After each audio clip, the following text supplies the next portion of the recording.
When I was a teen, I had a lot of doubts and anxieties about myself. I lacked any sort of confidence to the point of being nonverbal at times. I never really fit in the way that I wanted to. I constantly doubted whether or not I even deserved to exist. And on top of all that, I was grappling very hard with sexuality when it came to both self-discovery and self-acceptance. After being called quite a few names and even a few slurs in both elementary and middle school, I just felt lesser than, you know? I know that's a pretty odd way to start a video about Go For It Nakamura, by all means a very lighthearted slice of life anime, but when I tell you I see the threads of key events in my life sticking out in quite a number of scenes, especially in episodes 6 and 12, it made me feel seen in a way that I haven't really felt in a very long time. But before we can get into the episodes, we need to tackle Nakamura and his infatuation with Hirose, its authenticity, and its implications for someone who might be sitting in similar shoes. From the moment we're introduced to Nakamura, I saw a younger version of myself. Maybe not quite as neurotic, but I definitely did my fair share of overthinking. My name's Okuto Nakamura. I'm 15 years old and as of this spring, a student at Hoshimi High School. Your typical first year. And one more thing. I'm full on, head over heels in love with a classmate of mine. Here. I hope you like cooking. Aiki Hirose! Mix that with how he's very awkward, aloof, and, yes, a little bit clumsy.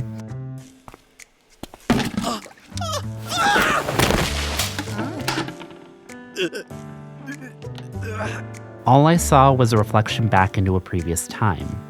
Obviously, I can't speak for the entire LGBTQ+ community, but I feel like a fair few of us have also had the same social anxieties. If it wasn't acceptance, it was simply fitting in. Something put on full display by Nakamura and his attempts to get closer to Hirose, and simply have social interactions in the first place.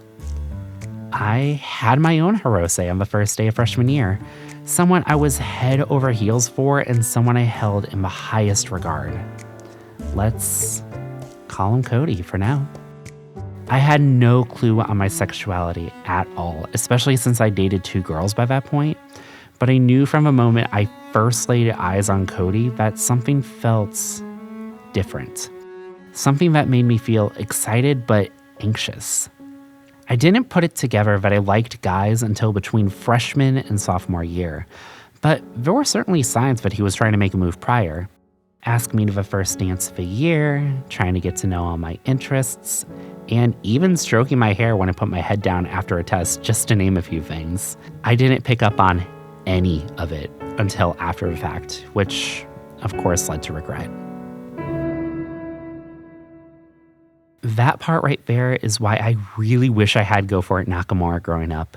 Avoiding that regret, being proud of who I was, maybe even finding and accepting that side of myself earlier, and simply just having the strength to, well, go for it, while having an example of what it meant to be gay and happy about that fact. While Modern Family was absolutely hitting in my teen years, it wasn't a show I was aware of since mom had the TV remote. So all I really knew was what the sexuality was and that people were made fun of it if they were that. Not a good impression for a young mind. If Nakamura has any confidence in one thing, it's his sexuality and that he's rather secure about it. Sure, Nakamura starts off like a bumbling fool in the first few episodes, but even by the end of the first episode, we see Nakamura at least get the confidence to have a somewhat normal conversation with Hirose.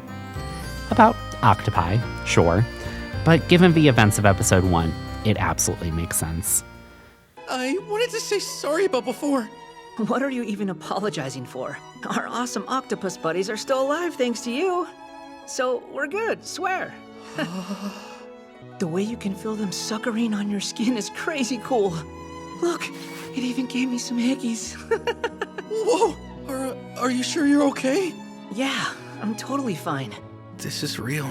I'm talking to Hirose. Hey, you've got some kissies too, you know? Oh, I didn't even notice them.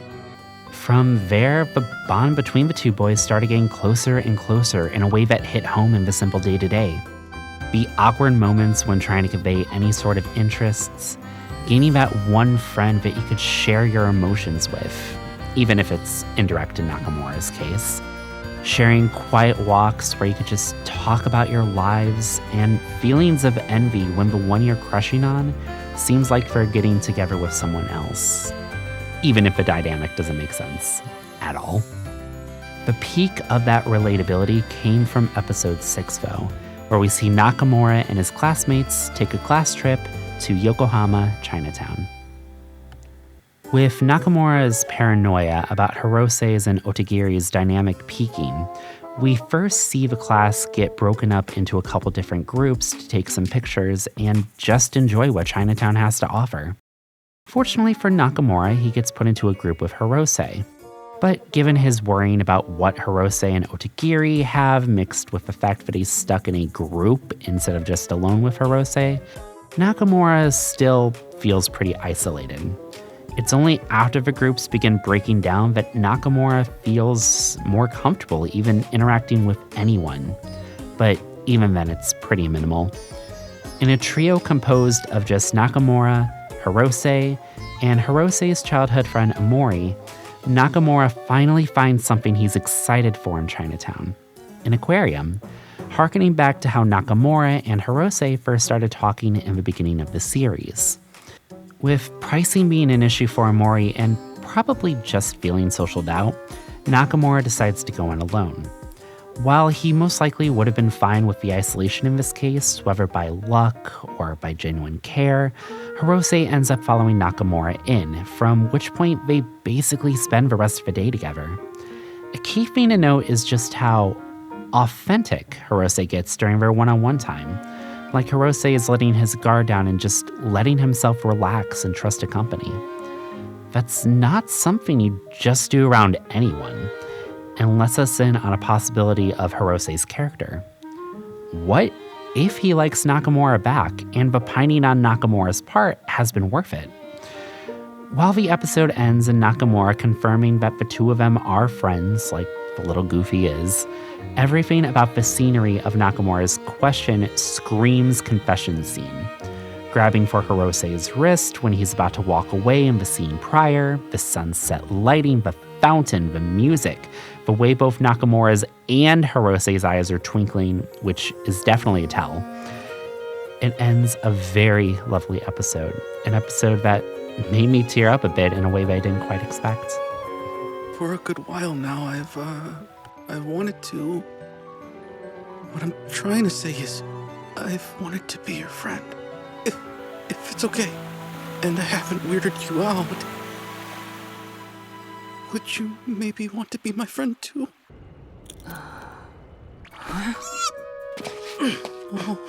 Over here, Teach! Hey, it's a long shot, but is there any chance you've got a camera? I can't take it anymore. Nakamura! Hirose?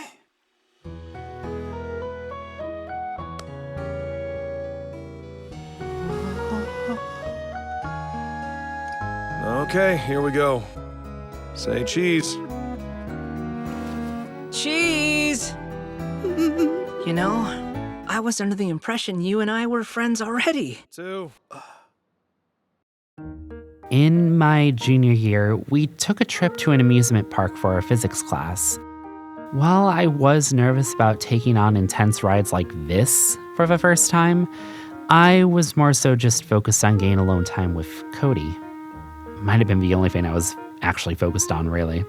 Cody wasn't in much of a talking mood around that time, having just gotten out of a pretty rough relationship with a different guy that kind of broke him a bit. But even if nothing romantic happened, I just wanted to let him know that I was there for him, you know? While we were split into separate groups with a packet of physics problems to work on, I ended up breaking off pretty quickly just to spend the entire day with Cody.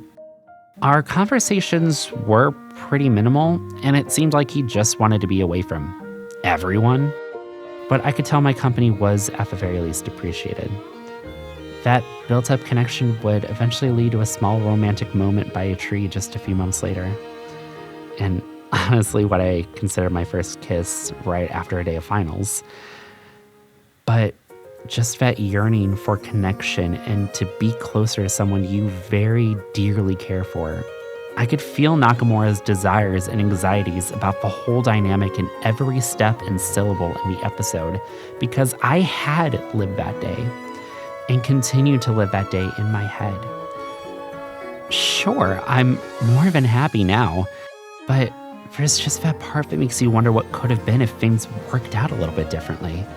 If I'd just gone for it earlier or with less hesitation, you know? It would have been senior year for me, but similarly to Nakamura, I got the slightest bit more confidence after that trip to just be a little more social. Plays that I had accidentally gotten myself into, bonding over common interests that I would have been scared to share prior, and was still scared to share in that moment. And of course, that pressure to get the perfect present for someone you deeply care about. Speaking on that last one, it wasn't a Christmas present, but rather a going away gift, one that I never got to hand over. I had first met Cody in French class, and I knew he liked writing. So I thought the best thing I could get him while he went off to the Air Force was a notebook. I eventually found what I thought was the perfect one. A simple black leather notebook with a repeated French phrase on the cover. Translated, I read the truth is not always black and white. There was a good amount of second guessing on both our ends, with some miscommunicating during our final year, but I thought we'd eventually come back together, maybe even actually get together, at least have one final hurrah, but I never got to say goodbye. Or even hand over that notebook. That was my episode 12, and I never got my episode 13. Him being with someone else as soon as I'd figured out my own feelings definitely stung, but going from talking to him every day to essentially no way to contact him at all, I was heartbroken.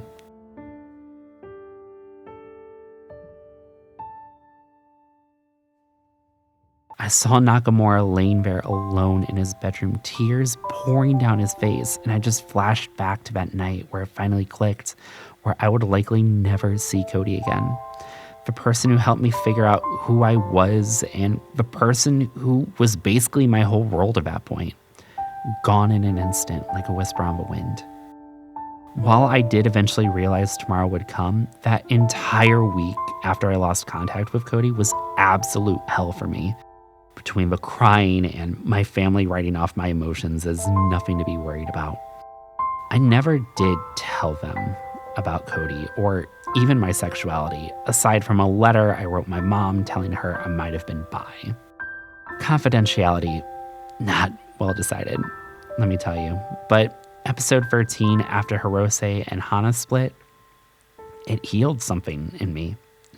Nakamura had spent roughly an entire episode's length going through it emotionally, feeling like all his love and feelings were that of a delusional fantasy. So when Hirose comes in with, What's up with chicks, huh? I don't get them. Like at all. it hits Nakamura like a second chance to try to make at least some of his feelings known. She really was your girlfriend? Yeah, but apparently I'm too boring for her. Wait, did she say that? Well, she said she thought I'd be more interesting than I am. Did she really think I had that kind of main character energy? Wow! Her loss. Guess she's oblivious to your superpower. Can't she see how charming you are? It's a moment of closure on a situation that tore Nakamura apart, and the building of something new from what was already there. A moment I desperately needed and did eventually move on from. But seeing someone as similar to myself as I saw in Nakamura get to move forward and past his heartbreak, it reaffirmed for me that tomorrow does eventually come. As the old adage goes, if you love something, let it go. If it comes back to you, it is yours. If it doesn't, it never was.